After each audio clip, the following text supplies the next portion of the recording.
Agriculture is on the deathbed. It needs blood infusion. Also, the doctors, in the form of agriculture experts, treating the ailments, have become themselves fossils with their antiquated ideas that have failed to improve the situation. During the various webinars, I see the same faces and the same voices and the same arguments using the same PowerPoints that were used decades earlier. Some time back, I had presented a video on the theme of bringing the youth back to agriculture and banishing the hoe to the museum.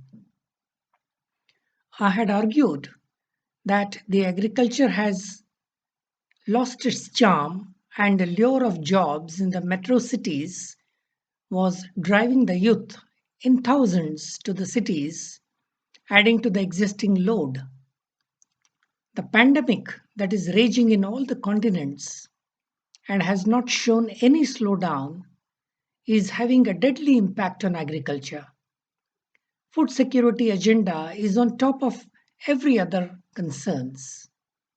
Needless to add, many organizations that are devoted to furthering agriculture are very busy conducting seminars and webinars on tools and technologies that need to be adopted by the farming community. All these good initiatives come to naught if the farmer does not change his mindset. Behavior modification is a complex phenomenon, and it is distressing to find that this has not been given any attention by the specialists in agriculture. Human behavior and our cognitive activities are largely influenced by our culture, but the base for all our actions lie in our non-cognitive personality. If we have to change the behavior, then we need to understand how we can influence the non-cognitive traits. Farmers' decisions to adopt more sustainable practices such as organic farming, restoring hedgerows, or growing cover crops, all have their peculiarities. Originally, behavioral insights, particularly nudges, were applied to consumers and citizens, such as, just to quote few examples, the choice of food preferences, how much energy they consume at home, or whether they ask for a receipt at the restaurant, and so on and so forth. Relative to these decision making processes, farmers' decision to adopt more sustainable practices are primarily business ones and occurs less frequently, often have long-term personal and economic consequences, and may involve large investments and long-term commitment, and largely involve the provision of public goods. Importantly, compared with these examples of consumer or citizen decision making, farmers' decisions to adopt more sustainable practices can also be expected to be more controlled and better thought out thinking.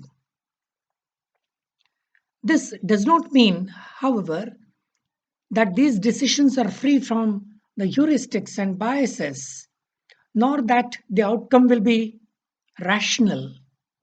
Although the assumption of rationality provides a broadly approximate, often statistically valid account of producer choices, it precludes a more nuanced understanding of actual behavior, which would be particularly inappropriate when studying the interaction between the farmer and their environment. These fundamental differences between the original targets of a behavioral approach and farmers mean that not all behaviorally informed interventions used on consumers and citizens will be either relevant or effective in the context of farmers' decisions to adopt more sustainable practices. In most of our projects with smallholder farmers in Africa and Asia, we have seen resistance to change and non compliance to follow safety protocols as a major factor affecting behavior modification. Why farmers show resistance to change can be best understood by examining the role of the non cognitive factors influencing their personality. What are these non cognitive factors? Non cognitive traits are individual differences in patterns of thinking, feeling, and behaving. Since personality trait consists in habitual patterns of behavior, they are very distal from specific decision making tasks. Five clusters of personality traits, normally called as the big five, and I would add one more to make it big six. I would make it seven, big seven, are usually considered extroversion, openness to new experiences, agreeableness, neuroticism, conscientiousness, and the last two are grit and resilience. Of these, extroversion, that is the state of primarily obtaining gratification from outside oneself through enthusiasm, gregariousness, and assertiveness. Openness, that is the motivation to seek new experiences through curiosity, preference for variety, and creativity. And conscientiousness, that is the desire to do a task well within ethical boundaries and to take obligations towards others and towards self seriously, all are significantly correlated with farmers' uptake of sustainable practices.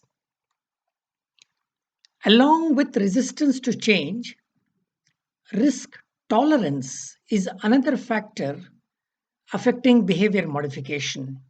This is where the resilience and the grit comes in sharp focus. Those having low risk tolerance prefer status quo.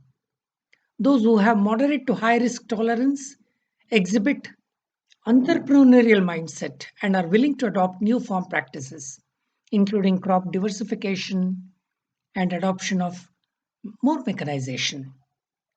So now let me come to the $1,000,000 question, which is how do we change the behavior of the farmers who are stuck in age old practices? My first concern is the age of farmers. As we know, the average age of farmers in Africa is over 60 years. Average age of Thailand farmers is 54 years. Average age of Filipino farmers is 57 years. Japanese farmers are around 57 years. In India, the average age is around 50 years. So we are witnessing a weird phenomena. While agricultural workforce is getting older and older, around a quarter population is between 15 to 25 years of age. Also, it is safe to assume that the elder lot is less educated and their views are a bit obsolete.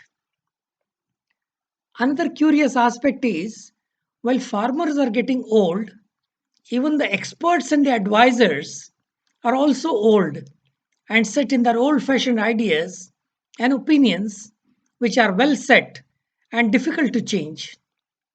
In every seminar that I attend, I see the same old faces talking the same old thing, using the same old PowerPoint. They often tend to repeat what they have known, and the script is well rehearsed. Therefore, our focus for behavior modification should be on the youth. World over, youth are seen as open to new ideas, receptive to new technologies. You just have to see youngsters using smartphones, computers with such ease as the fish takes to water. So, all our focus for behavior modification should have the youth in mind and the strategies to be designed accordingly. Couple of things to note here. Firstly, we need to identify entrepreneurship among the youth by using psychometric profiling. Then we need to introduce them to mechanization As we know, one tractor in a farm can generate around 8 jobs. Leasing tractors using innovative methods is already being put to practice. Using smartphones and artificial intelligence, we need to empower the youth with all relevant information about seeds, pesticides, soil condition, weather updates, post harvesting tools available, and so on and so forth. Where power is not available, we need to introduce off grid power. With these empowering aids, we can attract youth to the villages and to the farming.